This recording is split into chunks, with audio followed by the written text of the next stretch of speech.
کا سوال تھا کہ کیا عورت اقامت کہہ سکتی ہے یا عورت اذان دے سکتی ہے، تو اس سلسلے میں کچھ چیزیں آپ کے علم میں لانا چاہوں گی کہ علماء اس بارے میں کیا کہتے ہیں۔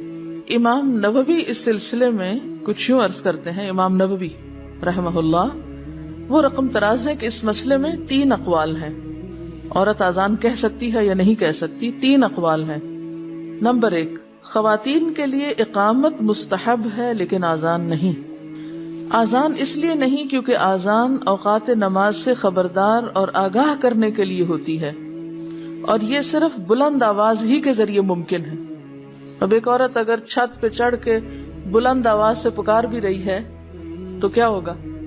عورتوں کی آواز ویسے بھی مردوں کی نسبت بلند نہیں ہوتی، باریک ہوتی ہے، اس سے وہ مقصد حاصل نہیں ہوتا جو اذان کا ہے، ٹھیک ہے، جو اذان کا ہے، ٹھیک ہے نا۔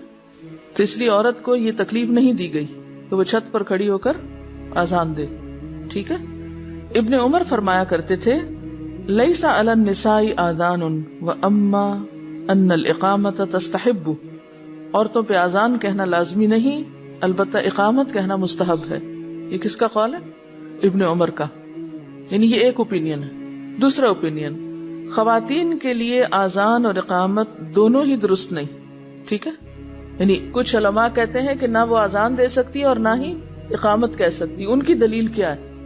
ان کی دلیل یہ ہے، وہ کہتے ہیں کہ اقامت اذان ہی کے تابع ہے، یعنی اقامت بھی وہی چیز ہے جو اذان ہے، اس لیے دونوں میں فرق نہیں کر سکتے۔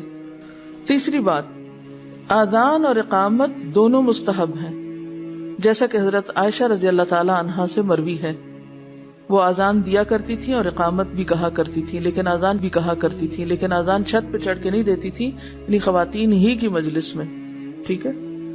اب کیا 3 اقوال ہوئے، کیا 3 باتیں پتہ چلی؟ پہلی بات، عورت کے لیے اذان نہیں، اقامت مستحب ہے، یہ کون کہتے ہیں؟ امام نووی۔ کیوں؟ اس لیے کہ اذان بلند آواز سے ممکن ہے۔ اب یہ امام نووی آگے نہیں کہتے کہ پھر چونکہ عورت کی آواز باریک ہوتی ہے تو وہ مقصد پورا نہیں، یہ میں نے آپ کو وضاحت کر کے آگے مزید بتایا ہے۔ اس سلسلے میں عورت اور مرد کی جو آواز کا فرق ہے اس کو ناپا گیا ہے، اس میں کچھ پوائنٹس کا فرق ہے، یعنی عورت جتنا بھی اونچا کرے وہ اس لیول تک نہیں پہنچتی۔ تو اب یہ ہے کہ اذان ایک خاص ریچول بھی ہے اور ایک اطلاع ہے مسلمانوں کو نماز کی طرف بلانے کے لیے، اور پھر خاص طور پر مسجد میں اکٹھا کرنے کے لیے، جہاں نماز کی طرف بلانا وہاں مسجد میں جمع کرنے کے لیے۔ اب ظاہر ہے کہ عورت کے اوپر یہ ساری ذمہ داری ہے نہیں، لہٰذا اس کا اس میں کوئی رول نہیں ہے، سمجھ میں آتی ہے بات۔ دوسرا قول یہ کہ اذان اور اقامت دونوں نہیں ہو سکتے۔ کیوں؟ اس لیے کہ کوئی ایسی سنت روایت نہیں ملتی کہ نبی صلی اللہ علیہ وسلم کے زمانے میں کسی عورت کو بھی مؤذن مقرر کیا گیا تھا، تو ایسی صورت میں جب اذان نہیں تو اقامت کس لیے؟ تیسری روایت یا تیسرا قول کیا ہے کہ حضرت عائشہ رضی اللہ تعالی عنہا اذان اور اقامت دونوں کہتی تھی، اور ان سے بھی یہ بات نہیں ثابت کہ وہ کہیں بلند جگہ پر کھڑے ہو کر پورے مدینہ کے لیے وہ کہا کرتی تھی۔ اس میں زیادہ اتنی رخصت یا گنجائش ملتی ہے کہ وہ، یعنی مثلاً اگر عورتیں اکٹھی ہیں کہیں ایک جگہ پر تو وہ کسی لاؤڈ سپیکر یا باقاعدہ کسی طریقے پر کہنے کی بجائے اگر خود سے کہہ دیتی ہیں تو اس کا ایک جواز ضرور ملتا ہے۔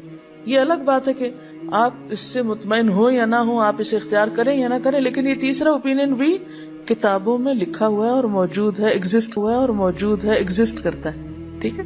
اور اس میں یہ ہے کہ وہ اذان کے ساتھ اقامت بھی کہتی تھی، اور اگر آپ یہ مسئلہ پڑھیں اس میں الفقہ علی مذاہب الاربعہ میں تو اس میں بہت ڈیٹیلز ہیں اس کے بارے میں۔ ابن حزم کہتے ہیں عورتوں پر اذان اور اقامت کہنا ضروری نہیں، یعنی لازمی نہیں، لیکن اگر وہ اذان اور اقامت کہتی ہیں تو بہتر ہے، کہہ سکتی ہیں، رخصت ہے ان کے نزدیک۔ یعنی ان پر عدم وجوب کی دلیل یہ ہے کہ رسول اللہ صلی اللہ علیہ وسلم نے اذان کا حکم صرف انہیں دیا ہے جن پر جماعت میں آ کر نماز پڑھنا فرض کیا ہے، یعنی جن پر جماعت فرض ہے اذان بھی انہی کے لیے ہے، جیسا کہ ارشاد فرمایا فَلْيُؤَذِّن لَكُمْ أَحَدُكُمْ، کہ تمہارے لیے اذان دے تمہیں میں سے کوئی ایک، اور جنہیں یہ حکم دیا ہے ان میں خواتین شامل نہیں۔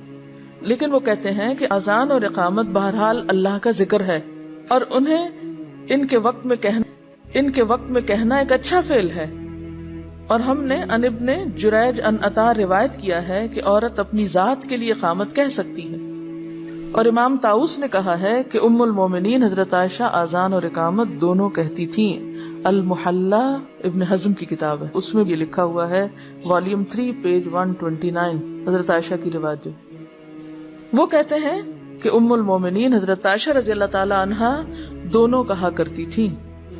امام شوکانی کہتے ہیں ظاہر بات یہی ہے کہ عورتیں بھی آذان کے حکم میں مردوں کی طرح ہی ہیں، کیونکہ وہ شقائق الرجال ہیں۔